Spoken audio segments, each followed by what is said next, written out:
Franco Olla, che in passato distribuiva giornali gratuiti e volantini, aveva trovato il modo per sbarcare. Si intrufolava negli ospedali, approfittava dell'assenza dei malati, spesso fuori per visite ed esami, e gli portava via quello che trovava. In un caso, quello che lo ha tradito, aveva preso una tessera bancomat e dei soldi da un'anziana donna ricoverata in un reparto di lungodegenza. Una volta presa la tessera, Olla ha preso un taxi ed è andato a prelevare in un paio di filiali fuori mano, prendendo oltre 3.000 euro dal conto della nonnina. Le immagini di videosorveglianza che riprendevano lui mentre faceva il prelievo lo hanno incastrato.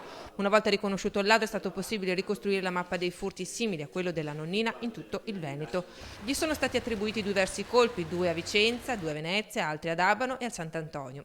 A ricostruire i dettagli dell'indagine sono stati i carabinieri guidati dal luogotenente Giancarlo Merli, comandante della stazione di Prato della Valle. Era un soggetto senza fissa dimora, viveva qui in alberghi, ove pagava regolarmente e sempre in contanti, e al mattino presto, intorno alle 7:30, usciva dall'hotel e si dirigeva negli ospedali, dove ovviamente perpetrava questi furti. Quando i carabinieri hanno arrestato Olla in mattinata, aveva con sé cellulare, portafogli con documenti di identità rubati anche ad un medico trevigiano in servizio a Padova.